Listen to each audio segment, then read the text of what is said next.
جمعيه la soo dhaafay ciidamada Suudaan waxay ku dhawaaqeen imaatinka ciidamo cusub oo ka socda dalka Masar soona gaaray magaalada Khartoum ayadoo loo diyaar garoobay ka qayb qaadashada mashruuca tababarka wadajirka ee loogu magac daray difaacayaasha Niilka ujeedkuna waxa uu yahay mideynta hababka labada ciidan ee Masar iyo Suudaan si ay qaab wadajir ah uga hortagaan biyo xireenka ay dhisayso Ethiopia sida lagu sheegay bayaanka ciidanka Suudaan mashruuca tababarka oo la bilaabi doono 26 bishan waxa uu socon doonaa ilaa 31 May ee bishan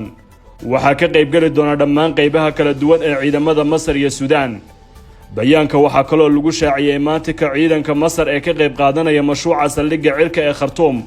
oo ay weheliyaan ciidamo kale oo iyana soo maray dhanka badda halka aysan jirin wax war oo ay soo saareen ciidanka Masar oo ku aadan dhaqaaqooda cusub ee hadda ka wadaan gudaha Suudaan ciidanka Suudaan waxa uu muujiyay bayaankoodu in dowlatuska loogu magac daray difaacayaasha Niilku ku yimid kordhinta iskaashiga tababarka wadajirka ee u dhaxeeya labada dal waxa ka horeeyay laba kala duwan oo dowlatus ah oo dhacay November sanadkii 2020 iyo April sanadkan 2021 sidoo kale bayaanka waxa lagu cadeeyay in dowlatusyadan uu ku soo beegmay hakad ku yimid wada xaajoodka biyo xireenka muddo bil ah ujeedkuna yahay sidii loo mideyn lahaa awoodda labada ciidan iyo hababka ay isaga difaaci lahaayeen biyo xireenkan oo biyihiisa la qabto Ethiopia waxay ku adkaysanaysaa in dhamaystirta wajiga labaad ee buuxinta biyo xireenkeeda inta lagu guda jiro xirrabaadka soo socda ee bilaha July iyo August xitaa haddii aysan heshiis jirin waxay sheegtay Addis Ababa inuusan hadafkeedu ahayn la waxyeeleeyo danaha Suudaan iyo Masar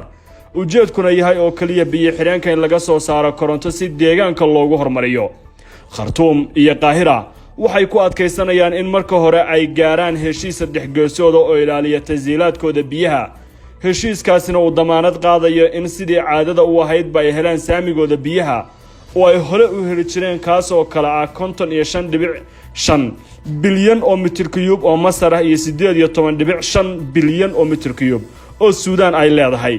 madaxweynaha Masar Abdel Fattah al-Sisi ayaa bishii March ee sanadkan diray hanjabaadiisii ugu adkaytanaya markii uu xiisadda Niilku bilaabatay 10 sano ka hor isagoo yiri biyaha Niilku waa khadcas nusqaan kasta oo ku yimaada waxa uu waxyeeleyn doonaa waxaanu yeelan doonaa falcelin halis gelin doonta dhammaan xasiloonida gobolka oo idil taas waxa loo arkay inay ahayd hanjabaad dagaal oo ka timid dhanka Qaahira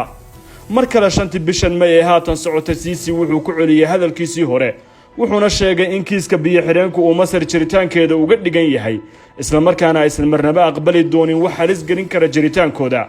waxa xusid mudan in nolosha Masaarida badankoodu ay ku tirsan tahay biyaha wabiga Niilka halka Ethiopia ay u muuqato mid aan dhalag jaraq u dhigaynin digniinaha ka imaanaya Qaahira iyo Khartoum waxayna doonayaan inay bilaabaan wajiga labaad ee buuxinta biyo xireenka oo ay ugu kacday lacag ka badan 4 bilyan iyo bar dollar taasoo dadka Ethiopia iska aruuriyeen